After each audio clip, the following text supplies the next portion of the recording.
Ensuite, il y aura la personne, le sujet qui serait le médiocre aliéné.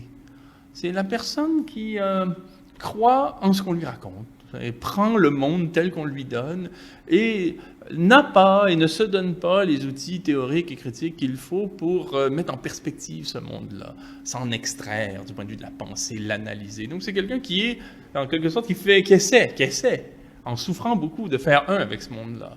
En ayant un calendrier avec des fleurs et des belles devises à chaque jour, en étant gentil avec les collègues, souvent c'est des soies, c'est des gens qui font pas de mal à une mouche, qui font simplement se conformer à ce qu'on leur demande en se disant la loi c'est la loi, et toutes sortes de devises comme ça qui permettent de tenir, chaque jour suffit sa peine, un tien vaut mieux que deux tu l'auras, mais c'est une espèce d'adage comme ça qu'il faut qu'on essaie de tenir dans un monde de fous, quoi. On essaie de trouver du sens par ces petites phrases dans un monde de fous, puis le soir on regarde TF1 ou France 2, en gros des célébrités nous dire un petit peu comment elles aussi se dépatouillent dans ce monde-là, puis on se dit qu'on n'est pas seul, puis on prend des psychotropes le soir pour tenir, puis beaucoup de café le matin, puis on essaie d'être un bon collègue, une bonne épouse, un bon mari, un bon citoyen, mais bon, sans plus, quoi. Mais il y a beaucoup d'aliénation là-dedans, et les gens craquent, et ils ont le cancer, puis ils sont malades, puis ils comprennent pas, ou enfin, ils s'en veulent de pas être à la hauteur du profil Facebook du voisin qui a l'air donc mieux dans sa vie, quoi, d'être comme en phase avec l'idéologie. Mais c'est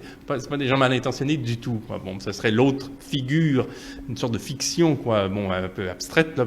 Évidemment, il y a des croisements entre toutes ces figures-là. Et la troisième que je voyais, c'est le médiocre zélé.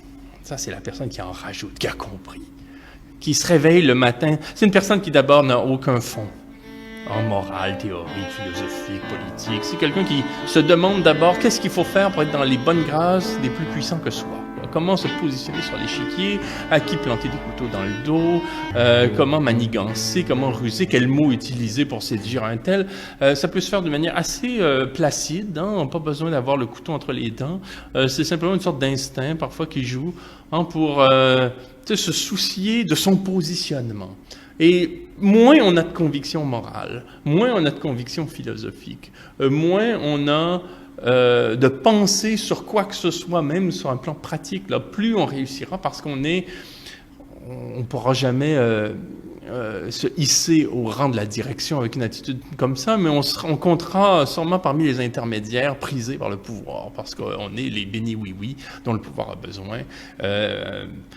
Et donc, on sera hitlérien sous Hitler, communiste sous Staline, communiste d'appareil, évidemment, ultra-libéral sous Reagan. Non, c'est les bonnes pattes comme ça qui n'ont pour viser, d'une manière assez placée des molles, assez médiocre, là, mais de se positionner. Et dès que quelqu'un, ça pourra être dans une réunion de famille, un cousin, un neveu, ça pourra être dans un magazine, dès que quelque chose, en quelque sorte, menace ce pacte avec les puissants, on ira d'un adage pour discréditer la chose en disant c'est un fou, c'est un échevelé, il ira nulle part dans la vie, et ainsi de suite. C'est pas bon.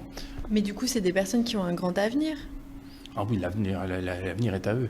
On veut dire, vraiment, le monde est pour eux, quoi. En fait, quand on va à l'école et quand on écoute des semblables, c'est ce que le régime attend des petites gens.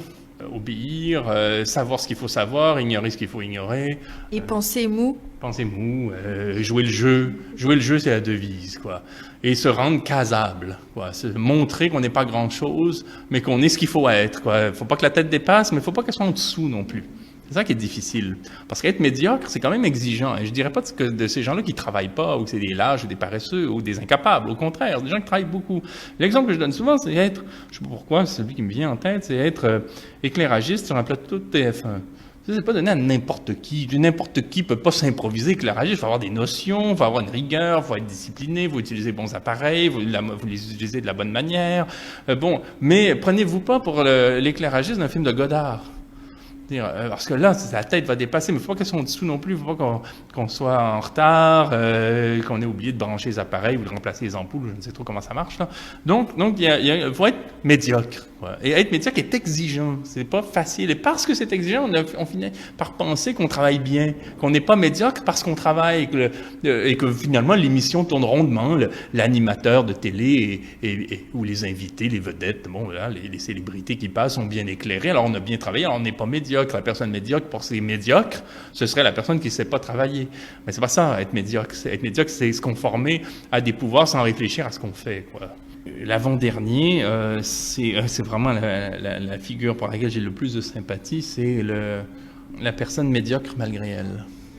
Oh, c'est la personne qui a des bouches à nourrir, une hypothèque qui est coincée, qui n'a pas l'énergie intérieure qu'il faut pour briser ses chaînes, sortir, aller ailleurs.